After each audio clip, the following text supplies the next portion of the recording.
Dana White earlier this week came out and said winner of Charles Oliveira versus Tony Ferguson could get a title fight. Good old Uncle Dana, eh? Uncle Dana. But the thing is that we talked about this week was the possibility of this timeline where Tony beats Charles Oliveira, Khabib meets Dana White on January 20th, I believe, which is the Conor versus Poirier fight, and says, you know what, Dana, I see Tony as an equal now. I want that fight. Let's make it for the lightweight title and do it. Let's have this big return. Unfortunately, Tony had other plans, and he lost to Charles Oliveira via decision. Was it? Was it decision? It was via decision, yes. Yes, it was via decision, yes.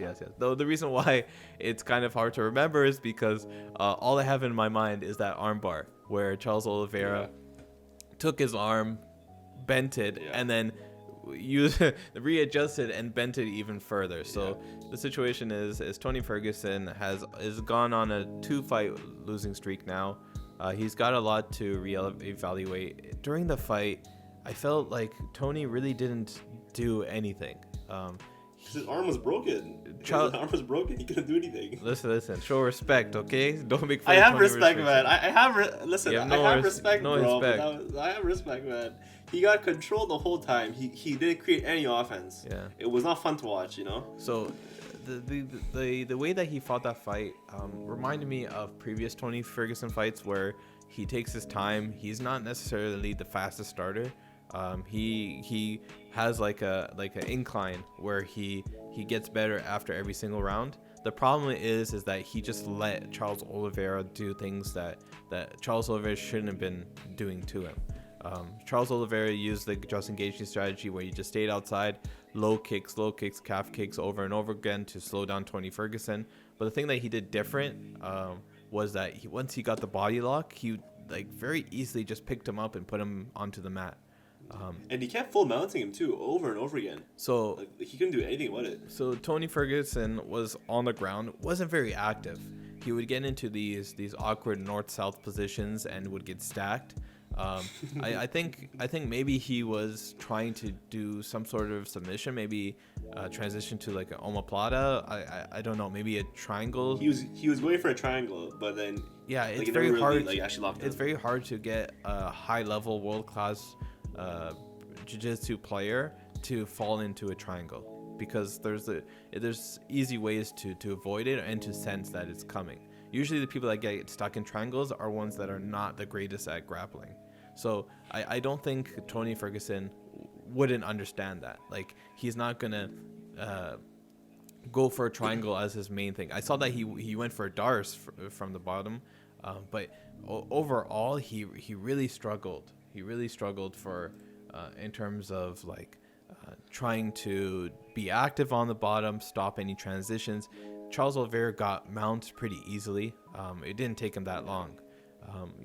We didn't see any. It was so sad to watch this fight, man. It just showed at the end of Tony Ferguson's era. No, it's first with the Gaethje fight, and now with this. I don't know. See, the problem is that we've had resurgence in people's careers after these type of losses.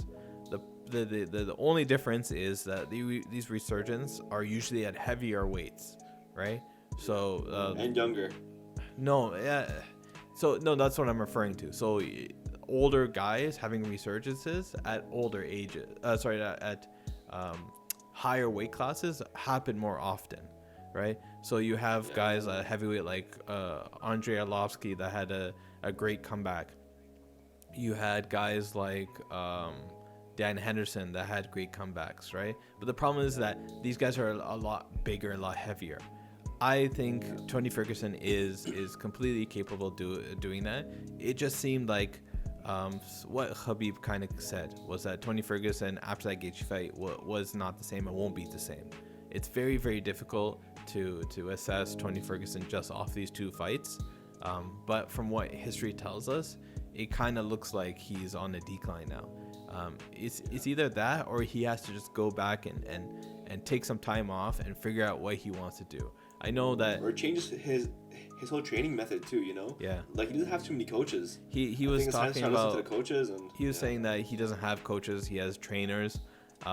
He started talking about charity outreach programs that he's been doing, where he's helping out the community, and he's not necessarily focusing just on himself anymore. Or that's my take on it. I'm not sure if that's exactly the right quotes, but I think there's still a lot left with Tony Ferguson in the tank, especially with the type of person he is, and the type of fighter that he is, and the way he trains.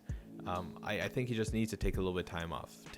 Maybe come back in September, go home, spend time with your family, and see what happens. I don't think if Poirier and Conor happens, I don't think either one would want Tony Ferguson fight.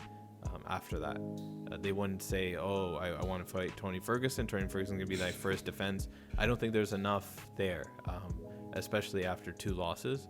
I want Tony Ferguson to do what he feels like he wants to, but if he wants to keep fighting, I would say give it at least 6 to 8 months before you do anything.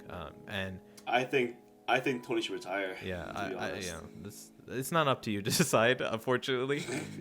Right? There's a lot of people that are writing him off. I could tell from that fight he was a little bit gun shy. He tried to use the same strategy that he's always been doing. The guy's arm was broken, right? So before that, he tried to use the same strategy that he's been using for all his opponents in the past, whether it be Cerrone, whether it be Pettis. Like, he tried to use the same strategy. It wasn't the best strategy against a guy like Charles Oliveira, who is a veteran in himself, and has like very, very good grappling, that has knowledge of how you got beat in the past, right? He knows that Justin Gaethje beat you with this strategy. So he basically took Justin Gaethje's strategy and like one-upped it. He's like, okay. I'll say one thing about Tony Ferguson, though. That guy is tough, man. That arm. I don't like that. I don't like that. I had to turn away. man. Like after he hyperextended again, man. I just turned away. Yeah, I don't like that narrative. I don't like this whole narrative that's starting to be going around about Tony Ferguson, and that's oh, he's so tough, he's a warrior, blah blah blah. Like this, I don't like that. There's so much damage that's gone onto his body that unnecessarily. Like in the Justin Gaethje fight, people are like, oh yeah, Tony lost, but he's a warrior. Like I get it, but there's so much unnecessary damage. Just because he's able to withstand it doesn't mean that he should be taking that kind of damage. And like his arm is messed. His arm is done. He barely even used it. So yep, I wouldn't be surprised if he has to get in a cast for the next 6 months or whatever amount of time. Yeah, and he'll crack that thing open and try to rehab it himself all over again.